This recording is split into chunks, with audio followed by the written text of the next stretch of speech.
What kept you going? Either I can make peace with not having answers and possibly dying without ever reaching them, or doing everything that I possibly can. If you're not facing resistance, then you're not actually innovating. The fear is gone, wanting to quit, feeling imposter syndrome, yes, of course. But it's just about kind of like saying, well, let's just try. Welcome back to the Dental Economist Show. I'm your host, Mike Huffaker. If you're enjoying the show, please take a minute to like, subscribe, or leave a review. It truly helps us bring more conversations like this one to you. Today, we're doing something a little different, and I think you're going to love it. Our guest has nothing to do with dentistry, and that is exactly the point. Sometimes the most powerful lessons for how we lead, build, and push through adversity come from the most unexpected places, like, say, the edge of space. Sara Sabry is the first Egyptian, first Arab woman, and first African woman to travel to space. She flew aboard Blue Origin's new Shepard rocket in August 2022, was selected from over 7,000 applicants globally, and founded the Deep Space Initiative, a nonprofit expanding access to space exploration for people everywhere. She's also a mechanical and biomedical engineer, a PhD candidate, and one of the most compelling voices on mindset, resilience, and what it means to pursue the impossible. Sara, welcome to the Dental Economist Show. It's truly an honor to have you here today. Thank you so much, Mike. I'm really happy to be here. Yeah, I think I shared with you in our previous conversation, I had always wanted to be an astronaut growing up. Certainly didn't work out for me. I ended up at a company with Planet in the name with an astronaut mascot selling software. So maybe close, but really excited to have the conversation. To frame things here, most of our listeners are dental professionals, practice owners, DSO executives, and operators. Before we get into all the big stuff, help me set the scene. What does it actually feel like to sit on top of a rocket and lift off? So before I got selected, when I was just thinking about wanting to go to space, it was such an impossibility that I had to actually imagine it in my head so many times before it happened. And I'll tell you how I imagined it to be and how it actually felt like, because I think like there's an interesting, there's this power of manifestation that I had never heard about before I actually did it. It was just something that I was doing that gave me peace, that it was just so... It's just really unlike anything that we can experience. When I was imagining it, I would just close my eyes before going to bed and just kind of imagine myself being strapped in and feeling the vibration of the rocket under me and just kind of like feeling that excitement. And part of the training that leads up to the launch, because I was selected by a company called Space for Humanity, so we have to go through this program that prepares you psychologically. So you again have to imagine the scene again and again. So I've had to spend so much time imagining what it could feel like. But when it actually happens, it's still very different. It's so different because honestly, it's a huge part of it too was a lot of weight being lifted off, just because I was doing something that, and for me, like, because I'm an engineer, everything that I do, like, even when I got the news, it was always kind of like on autopilot. So okay, now it's time to get ready. Now it's time to work. And I was, like nonstop morning to night and just nonstop. So that morning, what it really felt like to be strapped in and doing this was just a moment of time stopping a little bit. And I remember one of the most memorable moments of my entire life was even before being on that rocket. Was we were driving in the morning going up to the launch pad, and that's when I saw the rocket just being like lighting up for the first time, just standing there on the launch pad. And that for me, that's when the moment completely stopped. So when we got there and I was actually strapped in and you're waiting there and you're waiting for mission control to give you the okay. And we talk a lot about the countdown. So whenever I'm sitting like with other astronauts, like we talk a lot, like you're find like whenever we're sitting at a dinner, you'll hear all of us kind of like saying like, how is it the countdown for you? So if you can imagine it, if you can close your eyes and imagine yourself being strapped into that rocket, just feeling that harness and being strapped in, and, knowing that a few minutes before launch, it's just go or no go. It's just, the anticipation is just unlike anything. And it's just so Right. difficult to even put into words, because I think just as human beings, we can imagine those feelings. And I think like when you're remembering a memory, or when you're getting excited about something, you can make yourself feel those feelings. So you can actually imagine what that would feel like to be sitting there and about to leave Earth. But then when you do, the most shocking thing is how close space is. I think when Yeah. you're sitting there and you're hearing the countdown go down, and you're like the rocket ignites and you're being lifted off the floor, and you realize that you're losing sight of the ground very quickly. And then you're just launching up into the sky. And because we launch in the morning, we're seeing the changes in colors of the sky. So it goes from light blue to darker blue to purple and then black, and it goes so fast. The Yeah. changes in colors happen so fast, and it's just not something that you would think about before. So that's something I had never imagined. I never Mhm. even like thought like that I would ever see something like this. And then the part where it was the most shocking to me was that it's so close. It's so close. What's the time from liftoff to black? 5 minutes. 5 minutes. Wow. Yeah, that's pretty incredible to think about. Yeah, it's insane. It's absolutely insane. And you mentioned kind of the psychological preparation. When you get strapped in and it is go time, and you know that there's going to be the countdown and you're cleared for launch, what are the emotions that are felt there? Is it purely excitement? Is there still fear even through all the preparation? Is there anxiety or nervousness? How would you describe that? It's excitement. Honestly, I didn't really feel, and also for me, because it took me a long time to even, process that this was happening. Because I Hmm. was just, I don't really think about things. Like things happen and I'm like, okay, now like we have to take action. I'm just very like, so I'm only like, okay, what I have to do, what I have to do today. So that morning, it was finally the moment where I think it clicked of like, whoa, what was about to happen. So when you're sitting there, because you're so ready and this is so worth it for you, and you also like, that it's not without risk.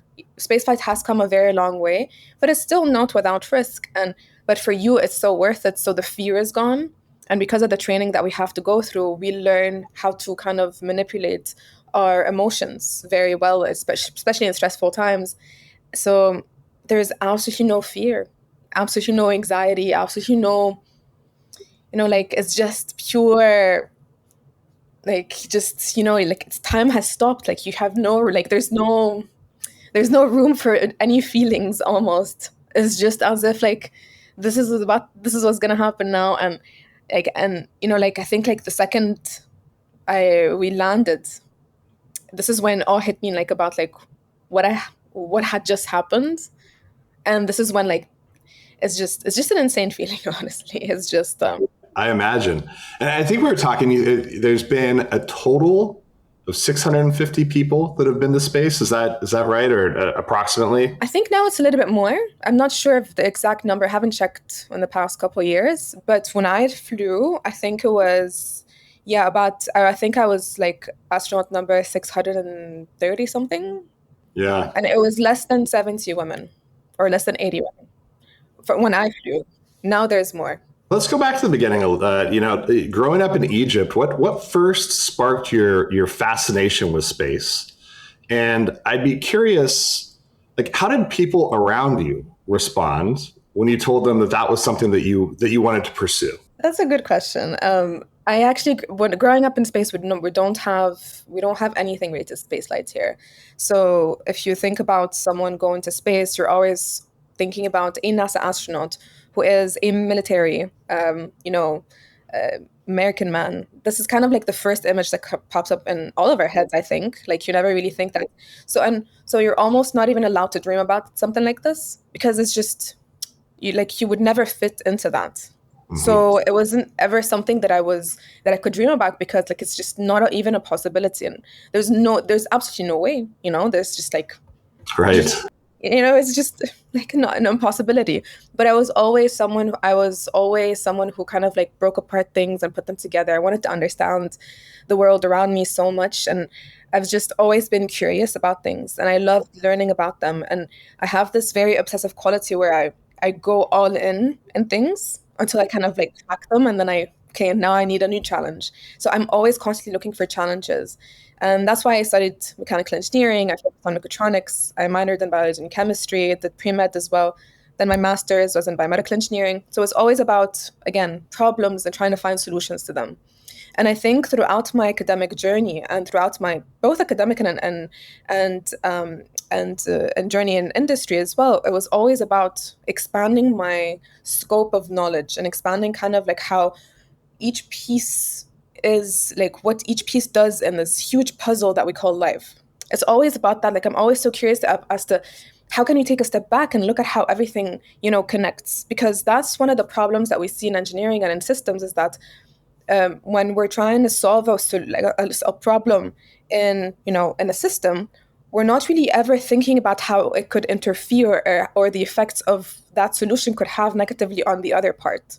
So that's why, I think, there's always this systems engineering point of view that we need to be having in everything, and doesn't even apply only in engineering problems. It applies to politics. It applies to medicine. It applies to so many things. And I think, especially in topics related to health, that's a huge thing. And we're still not even understanding those relationships between the different layers of physiology, for example. We still don't have that. That's actually a hint as to what my new company is doing. So just on a side note. And so for me, it was always about that. And that's why after I finished my master's, I worked in stem cells for a little bit at a stem cell lab in Berlin, then worked in augmented reality for a little bit, always doing things on the more technical side, but also on this, I was doing entrepreneurship competition. I was always kind of had this part where, okay, now we need to actually bring them to life. There's always that part where, how do we bring things to life? How do we make things happen? Because we can get so caught up with the details that we don't really look at the big things. And this is how actually it's led me to the space field. I know I went onto a huge, shift and tangent, but it leads to how my brain, took me to the space field. It's also because of those questions. It's just questions about the world. And when I had a little bit more stability, because I've never had really a lot of stability in my life, I've been just moving, working here, and kind of just like anyone who's really trying to find their way in the world and really, trying to work really, really hard and just kind of making things happen. When I worked at a tech company in Berlin, I was hired as the deputy CTO and solutions engineer. I had a little bit more stability there where I could, sit down and have more questions. Not that I was never sitting down and having questions. I've always had those. But I think it allowed me to sit down and actually really have those questions, really go through the process. And the more I was asking myself about, just the origins of humanity, of the world, where we're heading, these big questions that I think a lot of us go through in our lives, these existential questions that we have. And for me, my most logical answer for this is that humanity has to become multiplanetary for us to have the technology in order to go back and have these answers. And as the obsessive person that I am, I made a commitment. So you have two choices here. Either I can make peace with not having answers and possibly dying without ever reaching them, or doing everything that I possibly can to be able to have these answers, or at least to help in the journey of us having these answers. And for me, what gives me a lot of peace is at least I'm trying to push for that. And if I die before that happens, but at least I did everything that I possibly can. And I think a lot of us who are, type A or engineers or kind of always trying to push, it gives us peace to know that, that we're doing everything we possibly can. I really cannot do more than that. And that's what led me to the space field. It came from that side. It was a more logical side than dreaming about it as a child. I never dreamt about it as a child. I was just so curious about everything as a child. I would play pretend. I would kind of imagine worlds. I would, break apart things. I would just, it was always not I never saw myself or saw anything that was around me that was sufficient. I always wanted so much more than was around me.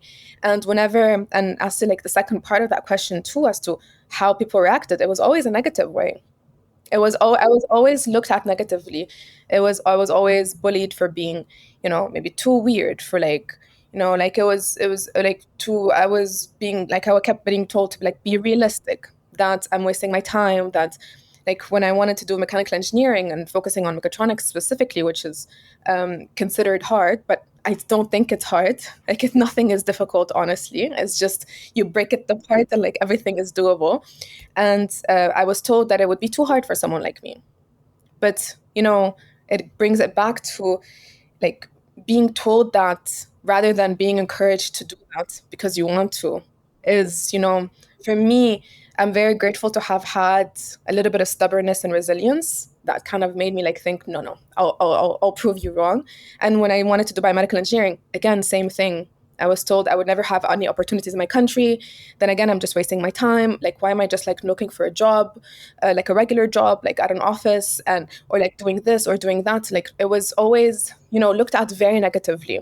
And I understand where that comes from, especially in Egypt, because if you're too big of a dreamer, you can, and if you're not actually doing the work, you like I understand where that comes from. Like it's not typically ill-intentioned. It's just kind of like a fear of the unknown.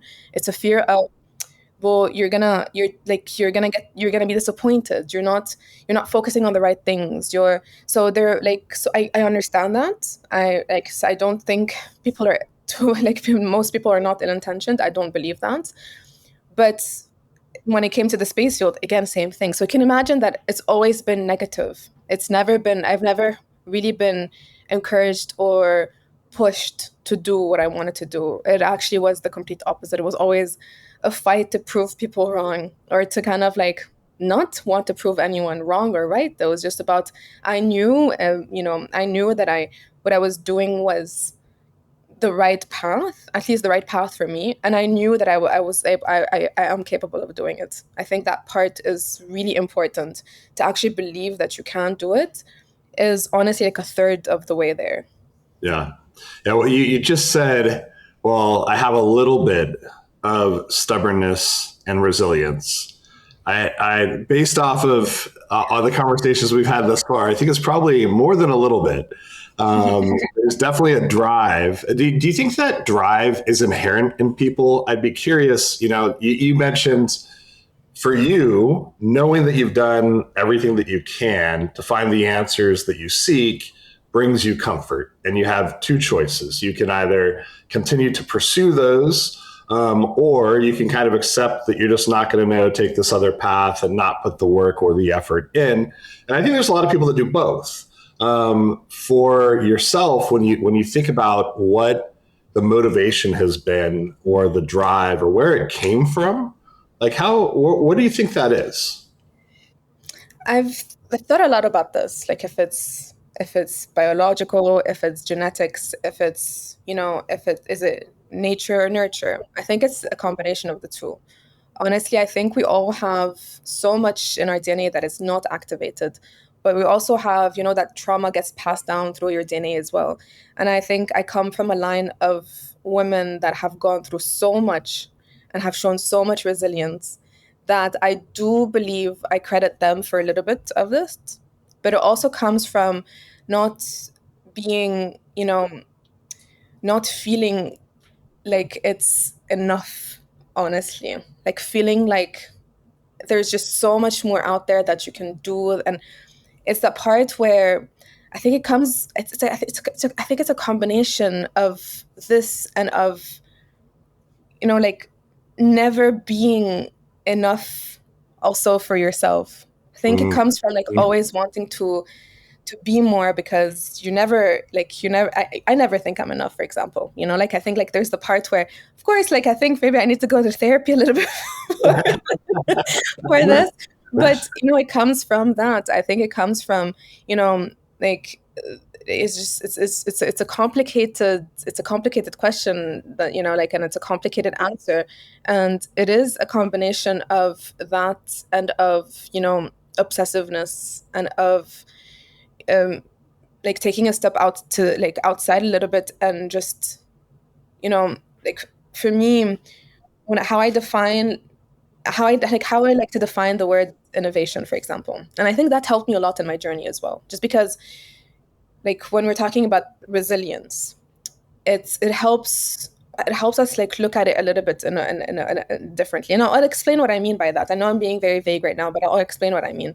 So throughout my journey, like I was looking at like why was it that every time I was trying to do something, it felt like I was breaking something and I was facing a lot of resistance to it. Like I was questioning that because sometimes it felt like, was it me?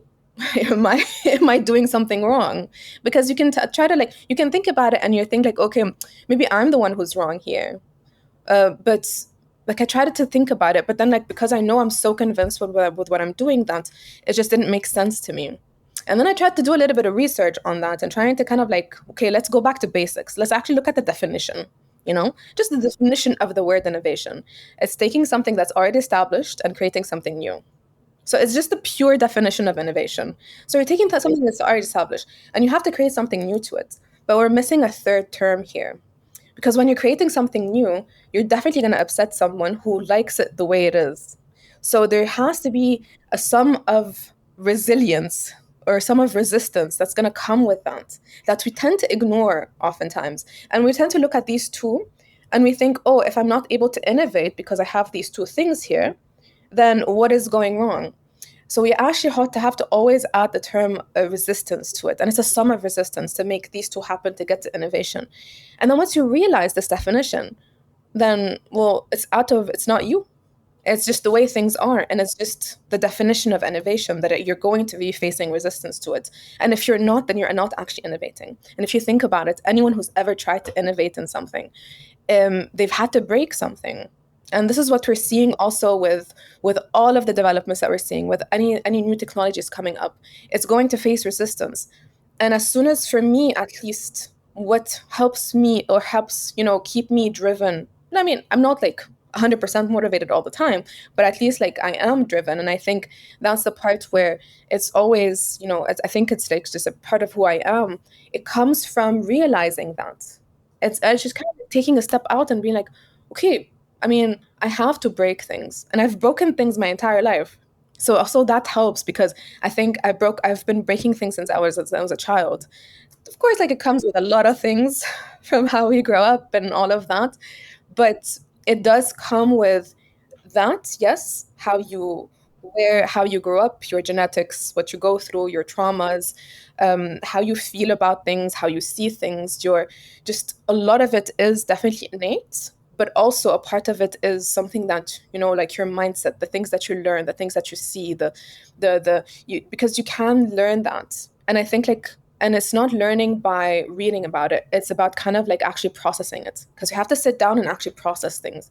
And like when it clicks, like a few things click and it's like, oh, well, that makes sense. And then you go about it. And then every time you kind of like facing a block, you kind of like take a step, but this actually means that it's a good way. And it's, when you're feeling this like fear when you're doing something, a lot of us, stop when we're feeling that. But it's actually an indicator of it changing and of something bigger happening. And when soon as you push through that bit, it gets better and it gets easier and you're actually doing something of significance. So it's also that part where we can trick our minds into doing that. And it takes a lot of work. It takes work to, break the way because we're told things differently. Like if you're standing in front of a cliff and you're feeling fear, yeah, your body's telling you not to jump.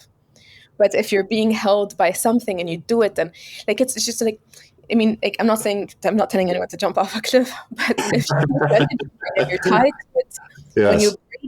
when you break that fear, but you know that you're being held safely and you do something that your body's not wanting you to do just because of those signals that you're getting, you can break it again and again. And honestly, because I was I was a coach, I was a CrossFit coach and yoga instructor back when I was doing my undergrad, and I still do that until now. A lot of the, holding really hard positions, like challenging my body physically, helped me a lot too, because it made me understand like the actual meaning of limitation, how like your body will not stop, your brain stops you first. And once you break that again and again, it's a muscle. So you have to train your muscle to not only your body, but like your brain to like, oh, you broke it one time. But so you see, like the limitation isn't where it is. Actually, it doesn't exist. It's a really great way of framing it. The innovation is disruption. When you disrupt the status quo, there's going to be adversity and resistance from anything that was benefiting from the status quo that existed before. That adversity or resistance can take many shapes and forms, and can just be mean people on the internet that are going to say a lot of things about what you're trying to do. And the recognition of that for a lot of people does create fear, which then prevents them from even trying to do the innovation in the first place. So if you can break through the fear with the understanding of the adversity that's going to happen, then you can actually achieve the innovation. Like, it was very cool. I really like that model. And I mean, speaking of adversity, like you described waking up at 4 a.m., working on your bioastronautics research before your full-time job. And I think you also founded a company simultaneously. A lot of people hear that and they feel exhausted. What kept you going? Like, what does keep you going? You said you're not motivated all the time, but what is it that, even in moments that would create physical exhaustion, create the motivation to continue? And do you think it's motivation, or is it discipline, or is it something else entirely? It's both. But motivation is not consistent and it's unreliable. So discipline is the one that we always have to make sure that we have, and we have to train our discipline. Because when you're left with making those small decisions, you get exhaustion from making decisions. So discipline comes from making less decisions, so you don't even give your brain an option for that. So it actually becomes less tiring to be more disciplined. So that helps a lot, honestly. Like that actually helps me. Back then, and I'm actually going through this like a similar thing right now too. But back then, when I was starting this first company and working a full-time job and training and doing my research and applying for PhDs and like having my meetings in the evening with people who were across the world, it was exhausting, but I was very motivated. I think burnout happens when a lot of things that don't work happen at the same time, or when you're leaving things open without actually executing on them, and you know that they're open. So I feel like the times where I'm most like when I have low motivation, or when I'm just kind of very overwhelmed, is when there's a lot of things open. And you'll see, like, if you take one day to catch up on all of these open tasks, your motivation is going to go back up instantly. And I've had to go through that this week. And it's just also like it's a training thing where we go through.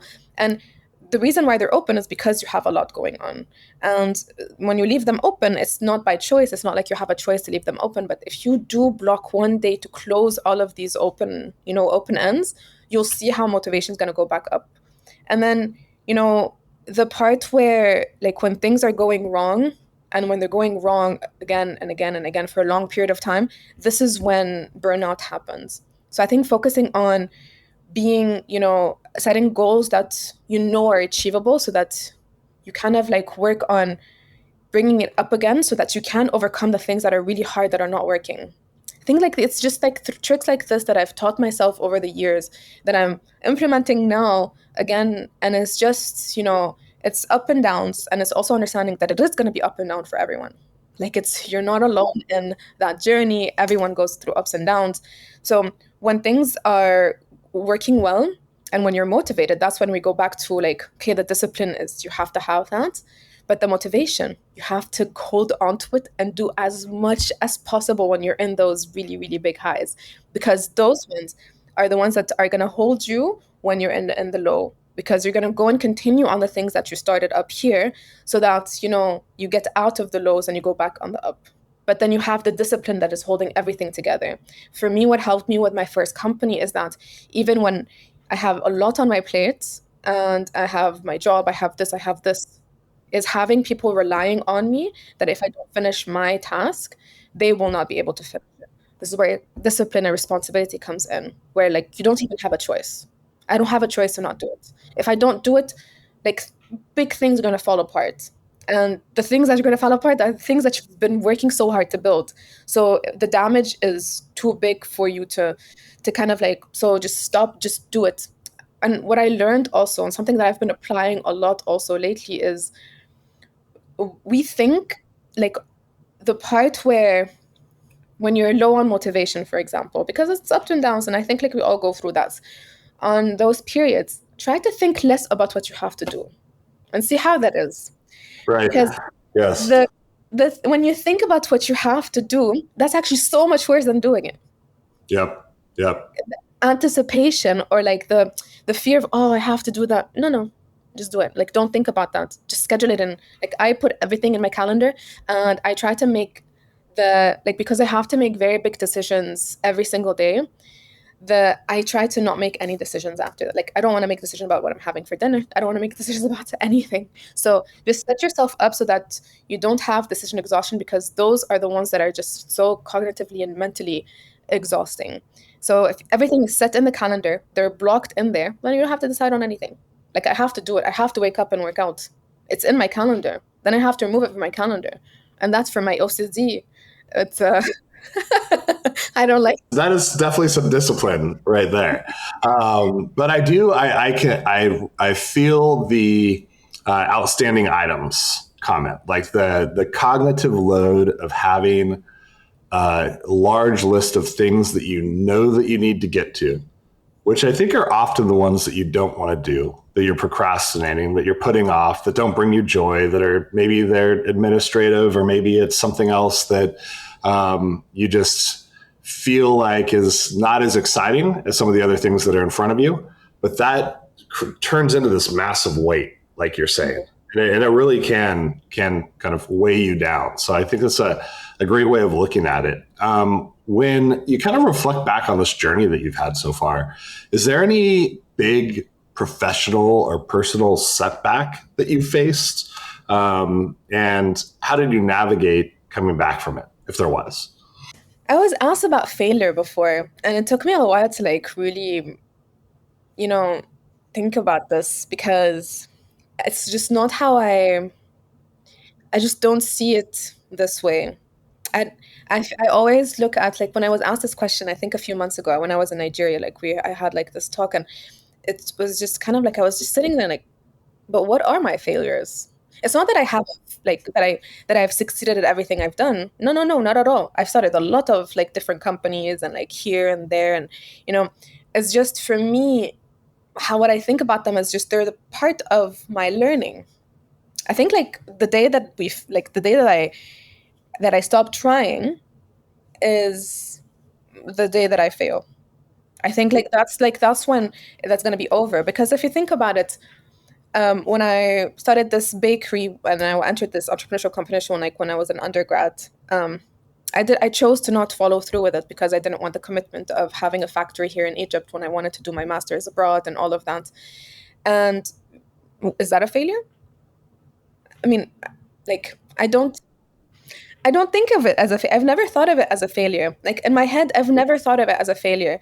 When I applied to like PhDs here and when I applied to here, they were just, I don't really take things personally, where I think it's just not the right fit. Like, I think my skills are different than what they need. And like, and when things happen, is a lot of things that are not in our hands. A lot of it is very, it could be like because of the system, because of the decision makers that are there that have to go through so many loops to create the projects. And then I'm a huge believer in not holding on to the things that you want so bad.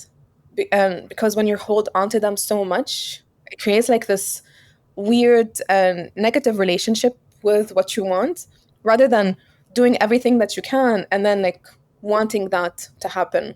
Then it's an easy relationship, and it feels better actually to have that let go relationship with what you want.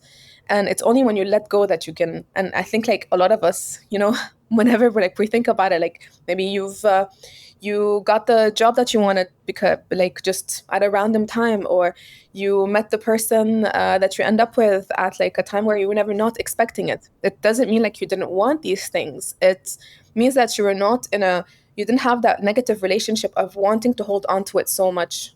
So when you let go, this is when things are, this is when you're kind of like attracting them in different ways. I'm not like a huge energy person. I'm not like I'm not, Yeah. that's not something I truly believe in.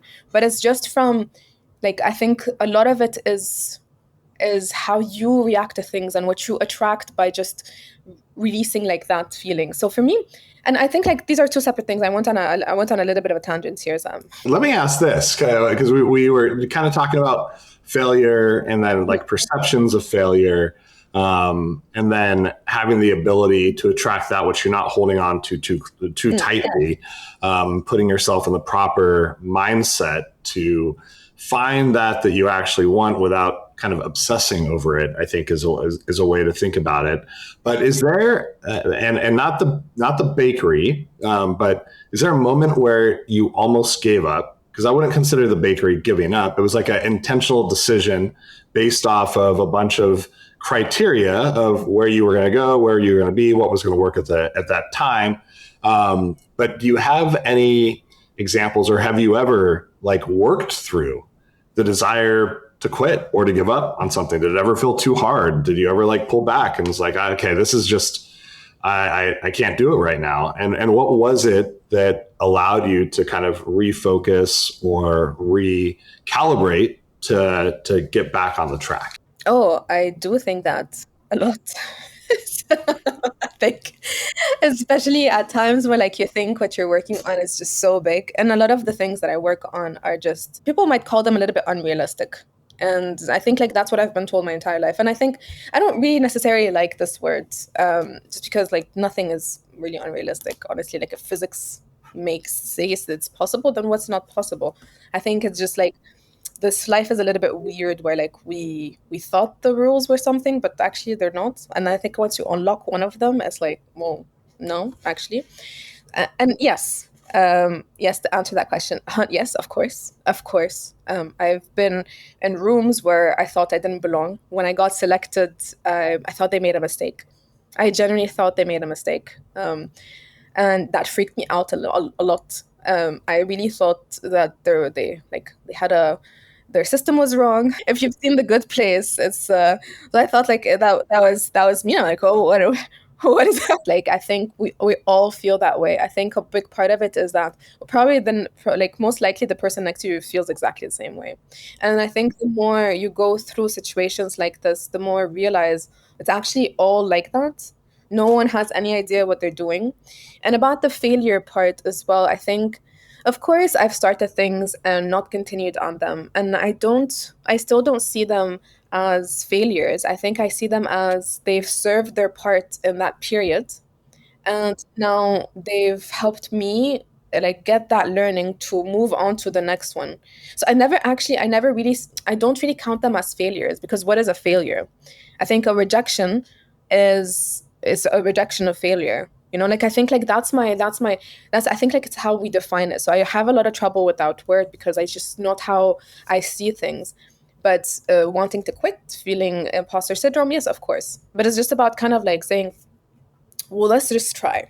Sorry to interrupt. I was thinking as I hear you talking and you express, you were talking before about like a lot of people say things that they're impossible, but I don't like thinking that way, or like failure, I don't like thinking this way. Like, is language and how you talk to yourself and how you talk about things important to you? You put like thought into the words being used, the phrases that are being used, and do you think that has like has an impact in how you approach things and how you see the world? A lot of us think sometimes that it's superstitious to like say like, oh, like this, but it's actually not superstitious. You're bringing it out to the world.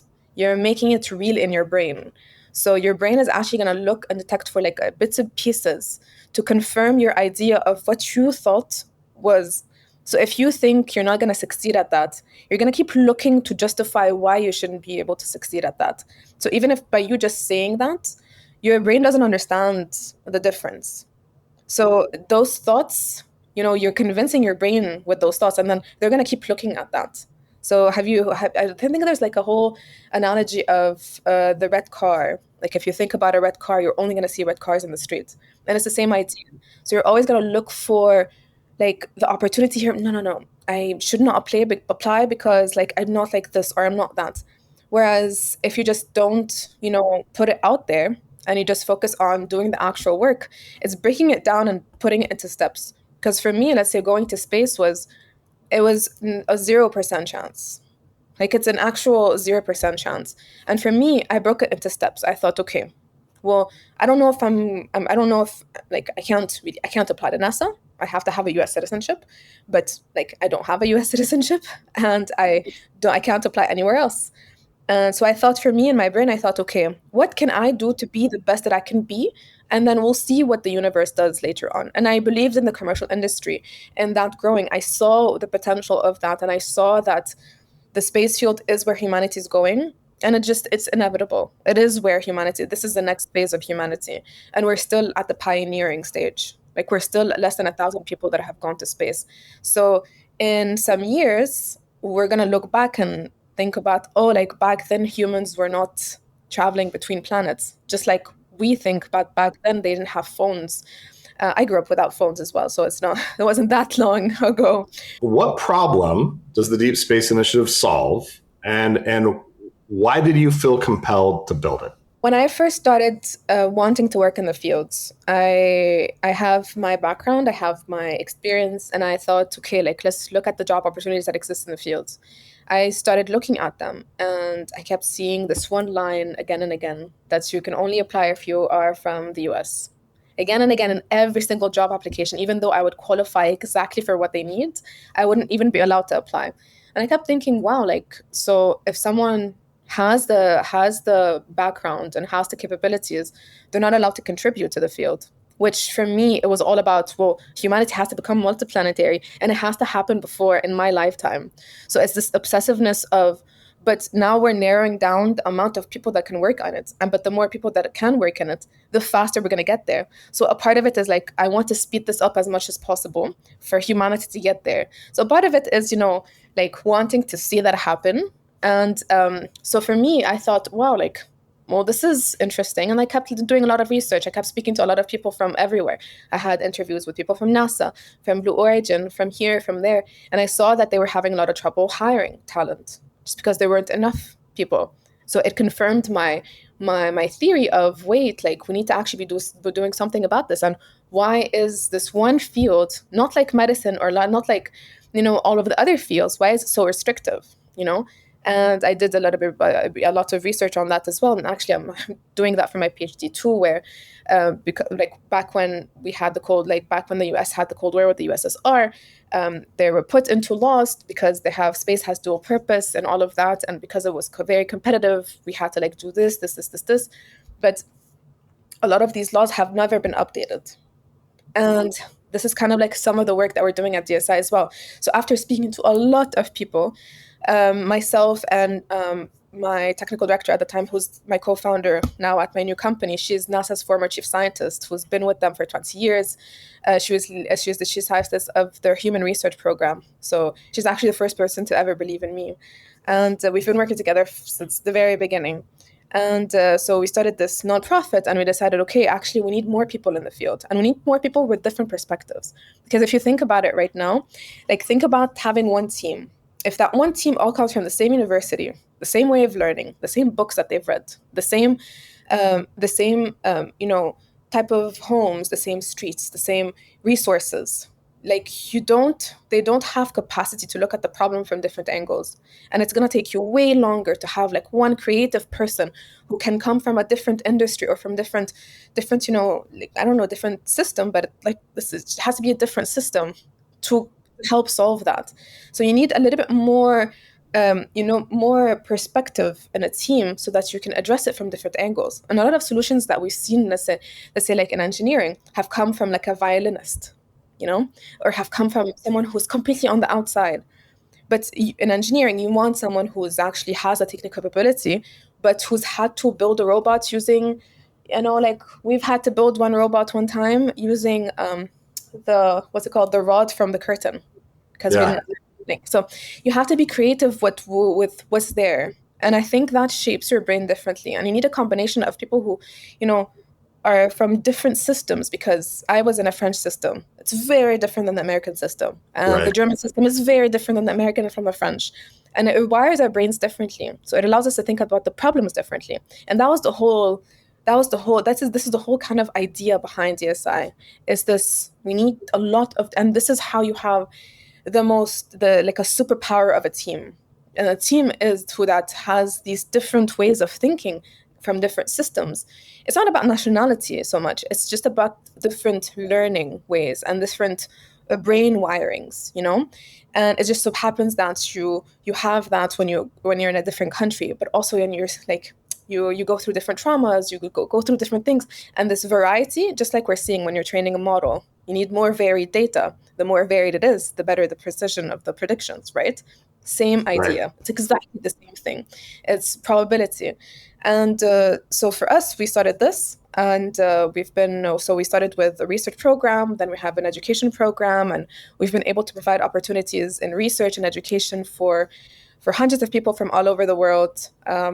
We're definitely looking for partners. We're definitely always looking for support, and we've been working for the past since late 2021.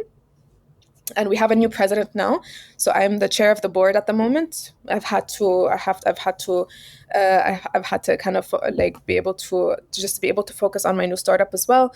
And the new president, he is also an astronaut. He flew with SpaceX on Inspiration 4. It's Chris Dombrowski, and he was on the first all-civilian space flight in space. Very cool. Yeah. So I was reading. It says that you've now supported over 60 research projects, over 300 individuals across 40 countries. So that's pretty cool. Thank you. Yeah, very. It's really everything that I wish I had when I started. It's really everything I wish I had. It was so difficult to like get through the door, and it just doesn't make sense for it to be that way. So that's what we're trying to do.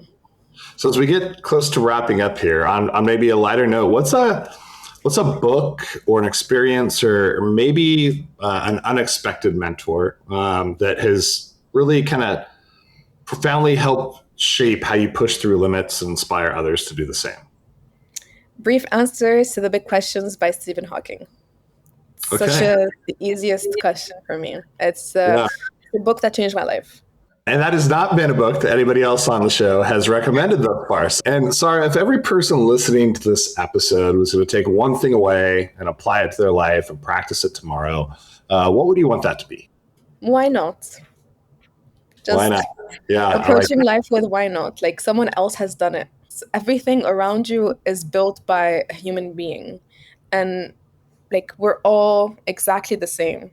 It's just how we look at things different. Like everyone looks at things, and this is what makes them them. It's just about how you see things. It's not capability.